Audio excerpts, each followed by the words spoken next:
from last year doing their thing, running 100 metres and all that sort of stuff. The American man here was incredibly fast. It's quite close, isn't it? Harry continue to take Australia by storm. Literally. Massive thunderstorms rolling through Sydney today, causing chaos at the opening ceremony of the Invictus Games. The runaway Duchess is plotting a comeback, but to absolutely no one's surprise, no one wants her back. After Meghan and Harry stormed out of the royal palace in 2020, waving claims of racism, betrayal, and the evil British media, the sentiment hasn't changed.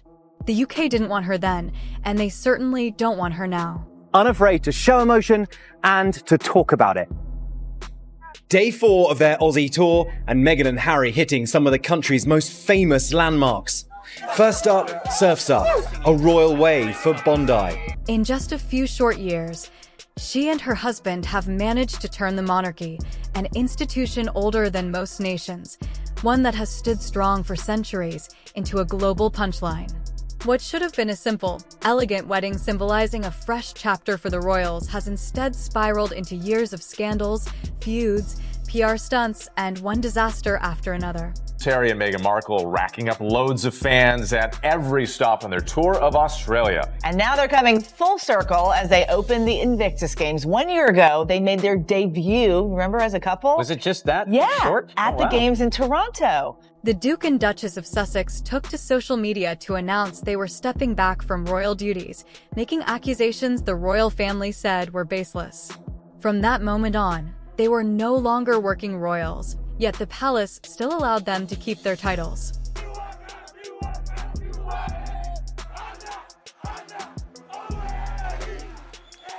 Looking back, that may have been the royal family's biggest mistake. Ever since Megxit, titles once associated with honor, duty, and prestige have been reduced to marketing tools. The Duke and Duchess of Sussex brand has been stretched, twisted, and commercialized beyond recognition. Duchess of Sussex, Meghan Markle. Now, we haven't seen Meghan for many, many months. She hasn't been out in public. She did do a huge PR blitz last year. Wherever these two go, controversy follows.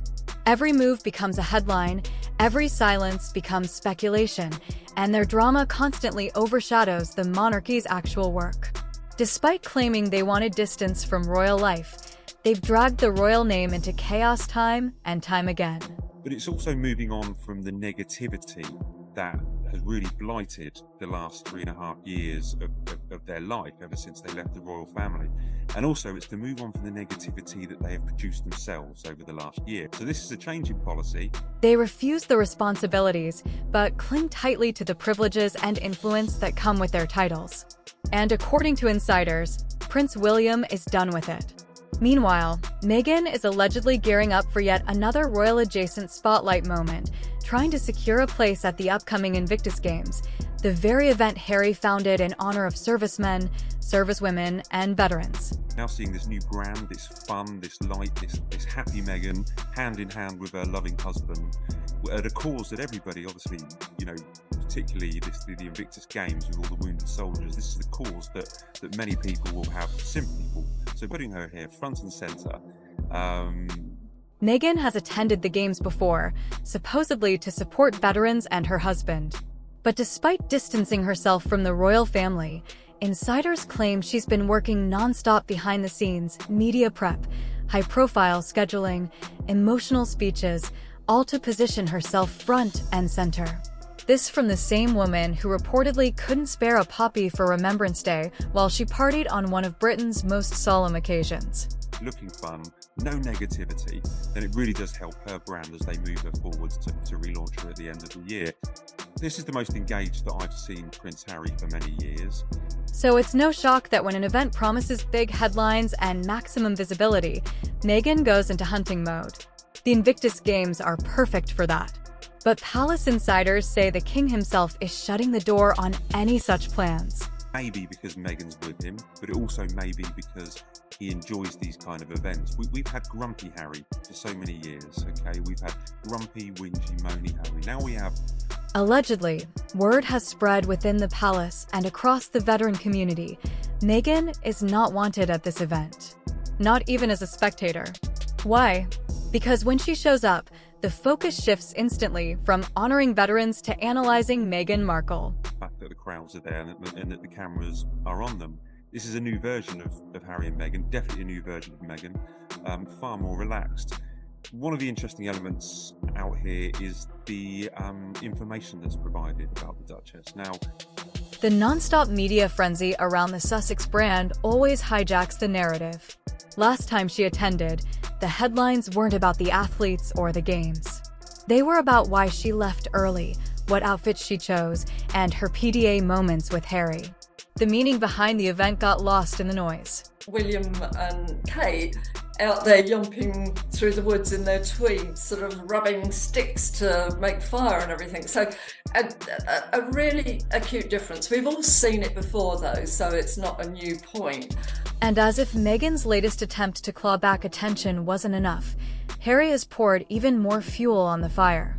His recent trip to Canada, scheduled suspiciously at the exact same time Prince William was in Brazil, has turned into yet another classic Sussex spectacle. Raising money for programs to support veterans and their families. In other words, please be true. At first, Team Sussex tried spinning the story like they always do. They insisted Harry wasn't trying to overshadow his brother, claiming the Canada trip had been planned a year in advance, that the details were released late due to security concerns, and that remembrance events have fixed dates decided by charities, not by him. That was their narrative. And as usual, they expected everyone to just accept it without question. That spirit, the devotion to those who serve, is something that Canada embodies like no other nation. The Duke of Sussex is in Toronto for the True Patriot Love National Tribute Dinner. But now the palace has allegedly come out swinging, flat out denying that Harry informed them about anything at all. According to reports, royal aides were blindsided and completely caught off guard by yet another Sussex surprise appearance. And this is where things get messy. Harry had supposedly agreed long ago to share his schedule with the palace. A basic courtesy. Yet no one received a memo. No briefing. No heads up. Nothing. Worked with the Duke on numbers of times before, and it's always a thrill to have him back here. Prince Harry, who is a veteran himself, has worked closely with the foundation, helping bring the Invictus Games to Canada and continuing his mission to support those who serve long after the uniform comes off. The last couple of days, we've seen his connection to the community. Yesterday, sources say palace officials have been scrambling, asking Team Sussex who exactly they notified and when. And in classic Sussex fashion, the second real questions start flying. The line goes dead. No responses, no explanations, just silence, leaving more confusion and chaos swirling around this couple. At this point, the constant attempts to grab attention are not just predictable, they're exhausting. To visit both some of the Army Reserve and the Naval Reserve, and he spent time talking to them and understanding some of the tours that they've made in the past. Tonight's event drew dignitaries, business leaders, and military representatives from across the country. Now the whole situation has devolved into yet another round of he said, they said, with insiders calling the entire thing shady, suspicious, and completely on brand for the runaway royals. And honestly, this drama only reinforces what many inside the institution have been whispering for months. Whenever Harry and Meghan step onto a global stage, the focus shifts from duty and service to noise and spectacle. Is there anything you'd like to say at all about wearing that LA Dodgers hat last week and getting into hot water? LA Dodgers hat gate. Well, firstly, I would like to apologise to Canada for wearing it. Secondly, I was under duress. There wasn't much choice. I was invited to the LA Dodgers box or the dugout by the owner himself, so I was doing what I thought was the polite thing to do. Even during solemn remembrance events meant to honor veterans, instead of keeping the spotlight on the people he was there to support, Harry ended up apologizing to all of Canada because he wore a Dodgers cap to a Blue Jays game. The story became about him, not the veterans, not the ceremony, not the meaning behind it. But there was an Aussie flavour to the ceremony, with Kylie Minogue taking the stage and an Australian project director secured a win. The Prince of Wales walking the green carpet for the crown jewel of his trip to Brazil. And it all leads to one conclusion: the monarchy is fed up. From Meghan reportedly being shut out of Invictus to Harry's surprise trips causing confusion and tension, the royal family seems to be drawing firm boundaries. And the more the Sussexes try to push themselves back into royal-adjacent spaces, the more obvious it becomes that the bridges they burned may never be rebuilt. Security still tight around him. We are very happy to have him here. It's a big honor for the city. So he's got the keys. He can do whatever he wants in the next 72 hours. Because at the end of the day, these events are supposed to be about service, legacy, and genuine purpose, not about fashion moments, surprise appearances, or PR spin. But with Harry and Meghan, that line gets blurred every single time. That body language dynamic is all about, here we are. You know, they walk into the stadium to applause.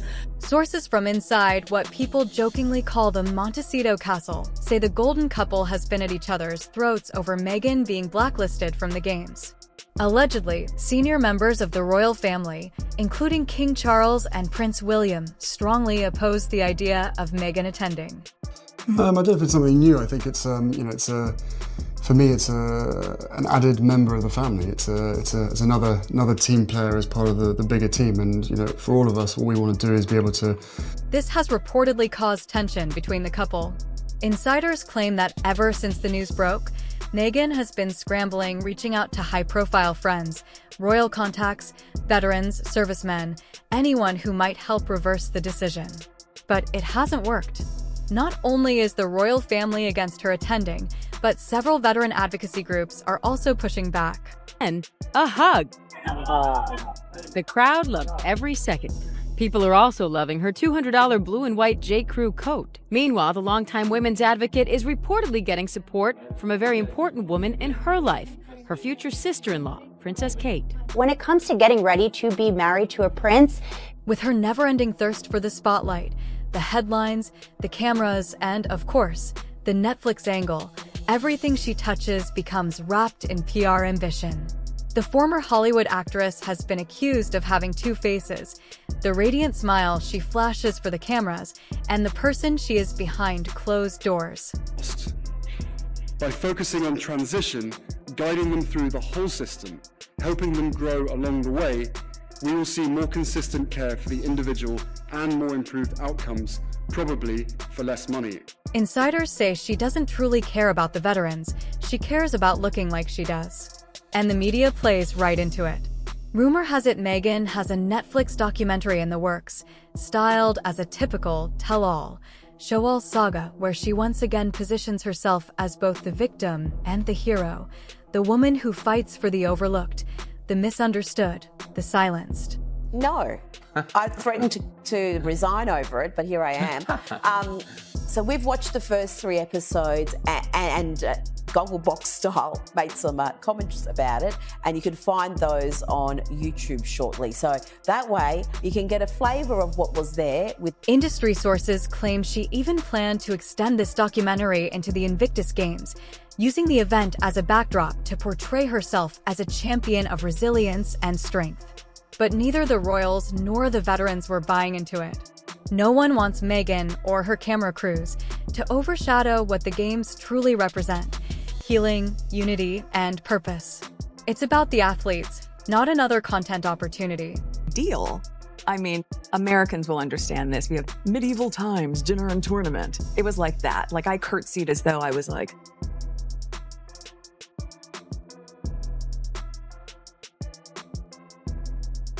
On camera, she presents herself as warm and compassionate. But many people aren't convinced anymore. Some veterans allegedly say they can see through the performance, calling her gestures pretentious, calculated, and exploitative. They feel she is more interested in how she appears supporting them rather than actually supporting them. Pleasure to meet you, Your Majesty. Like, was that okay? I mean, really? Never mind her and that cringe performance. But where does all of this leave Harry? The man who built the Invictus Games from the ground up. The one royal project he can still truly call his own. And this is where the real tragedy of the entire saga becomes painfully obvious. Because while Meghan is allegedly scrambling behind the scenes, pushing for appearances, calling in favors, forcing her way back into any spotlight, she can still cling to Harry is caught in the middle. Torn between the institution he abandoned, the brother he once cherished, and the wife whose ambitions have completely reshaped his world. Grandmother mocking the entire institution she devoted her life to, and he just sits there and grins like an idiot. He looked uncomfortable. He didn't look like he was on board with that. But at the end of the day, he sat there and grinned like an idiot as she pretends that, oh, I had no idea meeting the Queen was a big deal and I had to curtsy. Oh my God. And I just find the whole thing. For years, Harry insisted the Invictus Games were about veterans, about healing, resilience, and renewed purpose. And in the beginning, that was true. But the moment Meghan inserted herself into the narrative, the Games slowly shifted from a heartfelt service project into yet another stage for Sussex-branded theatrics. Every appearance became a fashion spectacle. Every interview pulled focus away from the athletes. Every headline drifted from honoring wounded warriors to analyzing Meghan's outfits, expressions, and speeches. Yay! Oh yay! Oh yay! It's Harry and Meghan's big day! God save Queen! I looked this up. This thing happened, I think, in the middle of the night. At some point, the coverage stopped being about the veterans altogether. It became the Meghan Show. And now that the royals are quietly blocking her return, the truth is finally surfacing. The Invictus Games were never meant to be another PR vehicle. And the people behind Invictus refuse to let it turn into a Netflix storyline or a reputation rehab tour for the Sussex brand.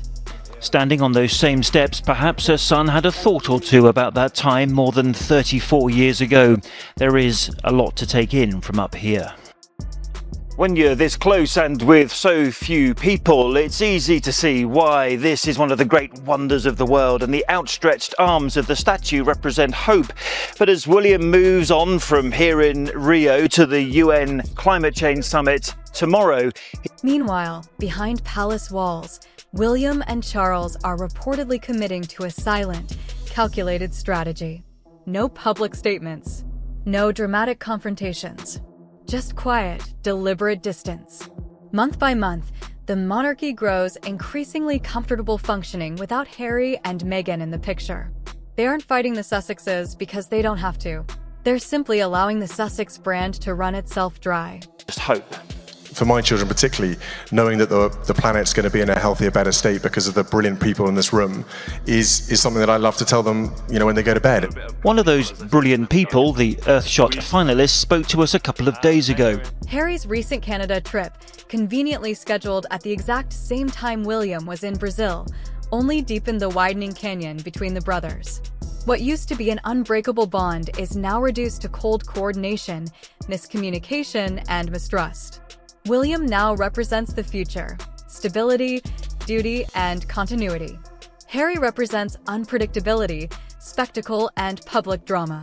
And for the monarchy, that contrast is no longer something they're willing to tolerate.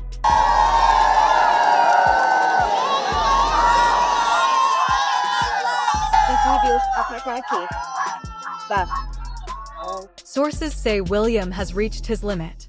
No more surprise appearances, no more unannounced overlapping schedules, and no more PR maneuvers that drag the crown into chaos. So, he's drawing the line firmly. Even if that means permanently shutting the door on his brother's involvement in royal-adjacent spaces, including the Invictus Games. Harry and Meghan actually winning the award. What's happened here? So it's a mental health charity. I'm actually not going to name it because I think the reason that they are giving this award to Harry and Meghan is to get attention on themselves. And Harry? He's stuck between an institution that no longer trusts him and a wife whose brand depends on public visibility he can no longer provide. That rising tension inside the so-called Montecito Castle isn't just a rumor, it's the unavoidable collision of two incompatible worlds. Harry wants stability and legitimacy. Meghan wants exposure, influence, and platforms. And right now, the royal family is giving them neither. I think I can safely say that my guys will be disappointed. All that training that you've done as a group, you know each other, how each other works. You know when someone's grumpy without having to ask them, etc., etc. Just with, you know, so it would break up this cohesive group at exactly the wrong time. In the end, this isn't just about a game, a trip, or an appearance being blocked. It's about a couple who walked away from the royal family claiming they wanted peace, privacy, and purpose, yet have spent years chasing relevance, headlines, and influence in the very system they say they escaped. Forward during these conversations and the deliberations. And now the royals aren't fighting them. They're simply letting time, silence, and distance do the work. The more Harry and Meghan push, the more politely, but firmly, they're being frozen out. Back end of 2019 was the last one that I was given.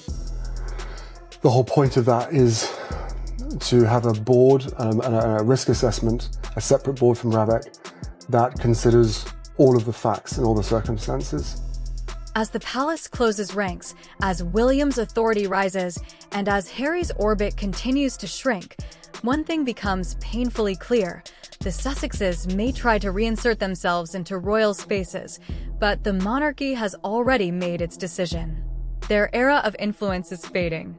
Their invitations have dried up, and their grip on the narrative slips a little more with each passing day.